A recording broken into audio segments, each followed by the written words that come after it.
Hello दोस्तों, नमस्कार, सत श्री अकाल, आदाब, वनक्कम, केम छो। मैं अमित सागर जीतेंगे हम की दुनिया में आपका स्वागत करता हूं। कल हमने अपने चौथे चैप्टर के पहले भाग में 10 रुकावटों के बारे में जाना। आज हम आगे की 10 रुकावटों के बारे में बात करेंगे। चलिए, तो अपने समय को खराब ना करते हुए हम लोग आगे बढ़ते हैं। 11वीं रुकावट है पिछली गलतियों से सीख ना लेना, यानी not learning from past mistakes. इतिहास से सबक ना लेने वाले लोग नष्ट हो जाते हैं। अगर हमारा नज़रिया सही हो तो हम अपनी गलतियों से सीखते हैं।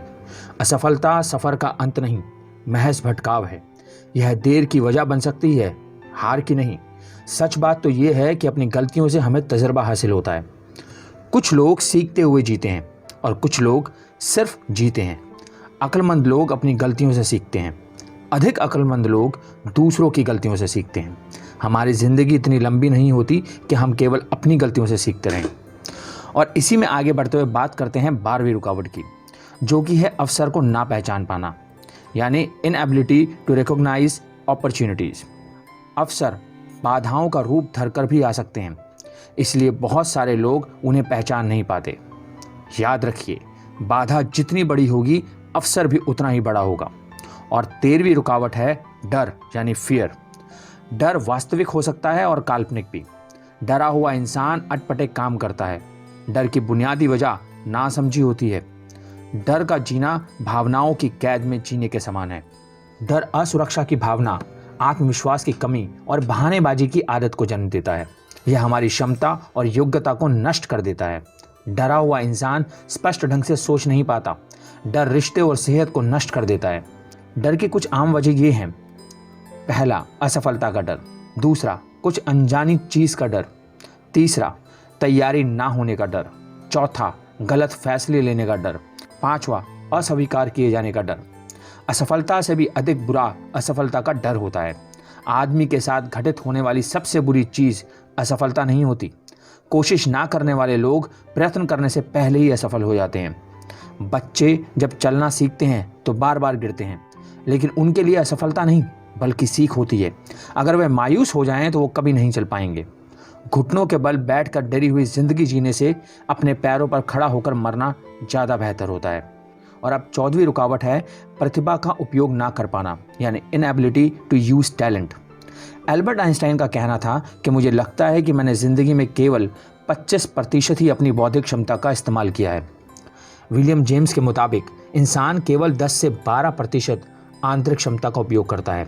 ज़्यादातर लोगों की ज़िंदगी का सबसे दुखद पहलू यही होता है कि वे अपने मन में कुछ करने की इच्छा लिए हुए ही मर जाते हैं। और अब 15वीं रुकावट है अनुशासन की कमी, यानी लैक ऑफ डिसिप्लिन।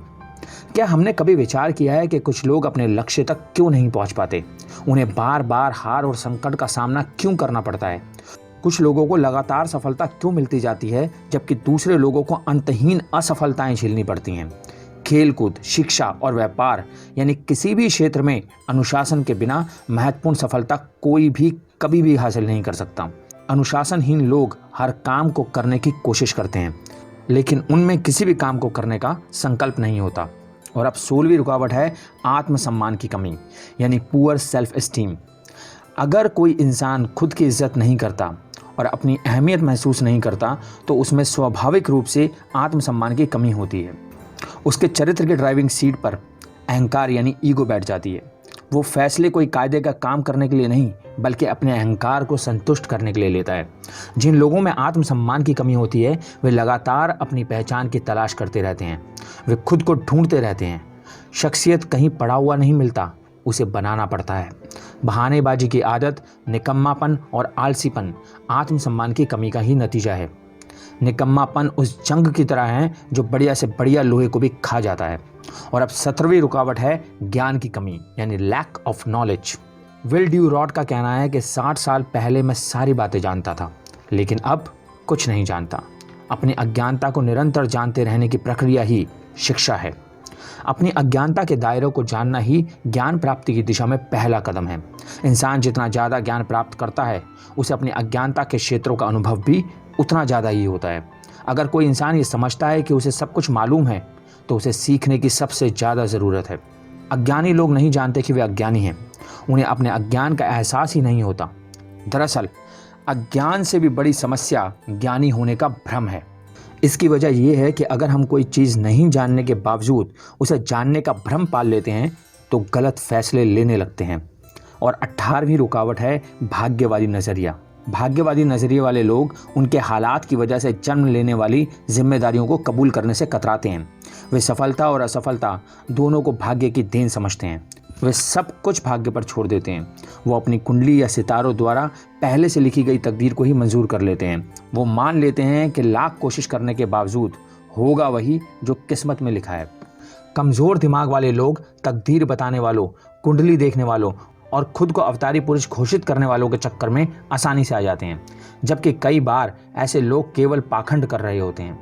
भाग्यवादी लोग अंधविश्वासों के चंगुल में फंस जाते हैं। कुछ लोग खरगोश के पाँव को सौभाग्य हिलाने वाला मानते हैं। वो ये नहीं समझ पाते कि पाँव खुद खरगोश के लिए भी भाग्यशाली साबित नहीं हुआ। अगर हम असफल होना चाहते हैं तो भाग्य में विश्वास कीजिए, और सफल होना चाहते हैं तो वजह और नतीजे के सिद्धांत में विश्वास कीजिए। इस तरह हम अपनी किस्मत खुद बनाएंगे। कुछ लोग खुद को बदनसीब मानते हैं। Some people think that they are just unlucky. इस तरह की सोच भाग्यवादी नज़रिए को जन्म देती है। कोई काम आधे मन से करने वाले लोग अक्सर ऐसी बातें करते हैं, मैं कोशिश करूंगा, देखता हूं कि ये तरीका काम करता है या नहीं, मैं एक बार कोशिश करके देखूंगा, मेरे पास खोने के लिए कुछ नहीं है, मैंने वैसे भी ज़्यादा कोशिश नहीं की है। नज़रिया, हिम्मत और सोच में गहराई के बिना जिंदगी एक अंधा तजर्बा है। तंग, सुस्त और कमज़ोर दिमाग वाले लोग हमेशा आसान और सबसे कम रुकावटों वाले रास्ते चुनते हैं। 15 सेकंड तक की अपनी क्षमता को प्रदर्शित करने के लिए खिलाड़ी 15 साल तक अभ्यास करते हैं। उनसे पूछिए कि क्या वह खुशकिस्मती से जीतते हैं। किसी खिलाड़ी से पूछिए कि कड़े अभ्यास के बाद वो कैसा महसूस करता है, तो वो आपको बताएगा कि वह ऐसा महसूस करता है जैसे उसकी पूरी ताकत निचोड़ ली गई हो। भाग्यवादी नज़रिए से उभरने का केवल एक ही तरीका है कि हम जिम्मेदारियां कबूल करें और किस्मत पर यकीन करने की बजाय वजह और सिद्धांत के सिद्धांत में विश्वास करें। जिंदगी में कोई लक्ष्य इंतजार, चाहत और अचंभित होकर सोच विचार करते रहने से नहीं, बल्कि काम, तैयारी और योजना से हासिल होता है। इसके बारे में किसी ने बहुत सही कहा है, उसने सारा दिन काम किया और सारी रात काम किया, उसने खेलना छोड़ा और मौज मस्ती छोड़ी, उसने ज्ञान के ग्रंथ पढ़े और नई बातें सीखी, वो आगे बढ़ता गया। पाने के लिए सफलता जरा सी दिल में विश्वास और हिम्मत लिए वो आगे बढ़ा, और जब सफल हुआ तो लोगों ने उसे भाग्यशाली कहा। कितनी खूबसूरत बात है। इसी के साथ हम आगे बढ़ते हुए बात करते हैं 19वीं रुकावट की, जो कि है उद्देश्य की कमी, यानी lack of purpose. Washington Irving का कहना है कि महान मस्तिष्कों में उद्देश्य होते हैं और अन्य लोगों के पास केवल इच्छाएं होती हैं। अगर हम ऐसे लोगों की कहानियां पढ़ें जिन्होंने अपनी गंभीर किस्म की असमर्थताओं पर विजय प्राप्त की, तो ये स्पष्ट हो जाएगा कि प्रबल इच्छा ही उनकी प्रेरणा शक्ति थी। उनकी ज़िंदगी में कोई उद्देश्य था। वे अपने आप को भरोसा दिलाना चाहते थे कि सफलता सारी बाधाओं के बावजूद हासिल की जा सकती है, और उन्होंने ऐसा कर दिखाया। जब लोग उद्देश्यहीन और दिशाहीन होते हैं तो उन्हें कोई अवसर नहीं दिखाई देता। जब किसी इंसान में कोई काम पूरा करने की इच्छा, लक्ष्य की ओर बढ़ने की सही दिशा का ज्ञान, लक्ष्य के प्रति समर्पण और कड़ी मेहनत करने के लिए अनुशासन की भावना होती है, तो सफलता उसके कदम चूमती ही है। अगर हमारे पास लक्ष्य और सही दिशा का ज्ञान नहीं है तो हमारे पास और कोई भी खूबी हो, हम सफल नहीं होंगे। और 20वीं रुकावट है साहस की कमी।